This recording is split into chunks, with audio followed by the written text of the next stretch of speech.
रसूलुल्लाह। तर्जुमा: अल्लाह सिर्फ एक है, उसके सिवाय कोई माबूद नहीं, और हज़रत मोहम्मद सल्लल्लाहु अलैहि वसल्लम उसके सच्चे पैगंबर हैं। अल्लाह के हुक्म से हज़रत मोहम्मद सल्लल्लाहु अलैहि वसल्लम ने ही इस्लाम धर्म को लोगों तक पहुंचाया है। आप हज़रत सल्लल्लाहु अलैहि वसल्लम इस्लाम के आखिरी नबी हैं। आपके बाद अब क़यामत तक कोई नबी नहीं आने वाला। इस्लाम के आने से पहले अरब में कबीलाई संस्कृति का जाहिलाना दौर था। हर कबीले का अपना अलग धर्म था और उनके देवी देवता भी अलग ही थे। कोई मूर्ति पूजक था, कोई आग को पूजता था। यहूदियों और ईसाइयों के भी कबीले थे, लेकिन वे भी मज़हब के बिगाड़ का शिकार थे। ईश्वर यानी अल्लाह को छोड़कर लोग व्यक्ति और प्रकृति पूजा में लगे थे। इस सब के अलावा भी पूरे अरब में हिंसा का बोलबाला था। औरतें और बच्चे महफूज नहीं थे। लोगों की जान माल की सुरक्षा की कोई गारंटी नहीं थी। सभी और बद इंतज़ामी थी। इस अंधेरे दौर से दुनिया को बाहर निकालने के लिए अल्लाह ने इस्लाम को लोगों तक पहुंचाने के लिए हज़रत मोहम्मद सल्लल्लाहु अलैहि वसल्लम को पैगंबर बनाकर दुनिया में भेजा। कुछ विद्वानों के मुताबिक इस्लाम के संस्थापक पैगंबर हज़रत मोहम्मद सल्लल्लाहु अलैहि वसल्लम का जन्मदिन हिजरी रबीउल अव्वल महीने की 12 तारीख को मनाया जाता है। 571 ईस्वी को शहर मक्का में पैगंबर हज़रत मोहम्मद सल्लल्लाहु अलैहि वसल्लम का जन्म हुआ था। मक्का सऊदी अरब में स्थित है।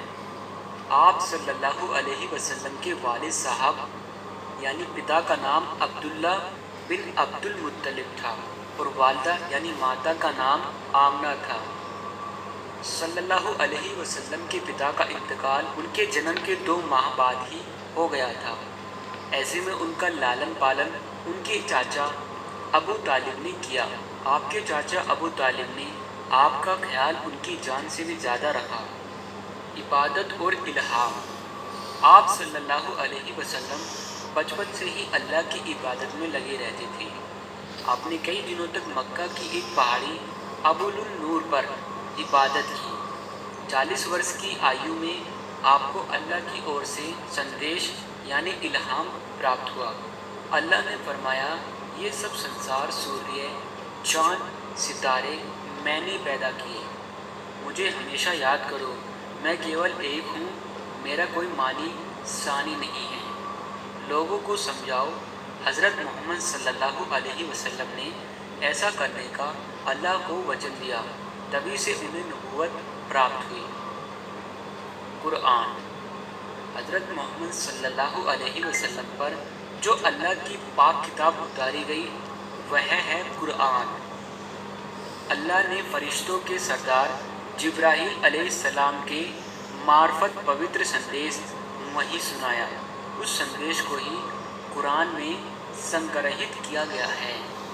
कुरान को नाजिल हुए लगभग 1400 साल हो गए, लेकिन इस संदेश में जरा भी रद्दो बहल नहीं की गई है। सबसे पहले ईमान: नबूवत मिलने के बाद आप हज़रत सल्लल्लाहु अलैहि वसल्लम ने लोगों को ईमान की दावत दी। मर्दों में सबसे पहले ईमान लाने वाले सहाबी हज़रत अबू बकर सिद्दीक़ रज़ी अल्लाह ताला अन्हु रहे। बच्चों में हज़रत अली रज़ी अल्लाह ताला अन्हु सबसे पहले ईमान लाए और औरतों में हज़रत खदीजा रज़ी अल्लाह ताला ईमान लाई। वफ़ात: 632 ईस्वी 28 सफ़र हिजरी सन 11 को 63 वर्ष की आयु में हज़रत मोहम्मद सल्लल्लाहु अलैहि वसल्लम मदीना में दुनिया से पर्दा कर लिया। उनकी वफ़ात के बाद तक लगभग पूरा अरब इस्लाम के सूत्र में बन चुका था और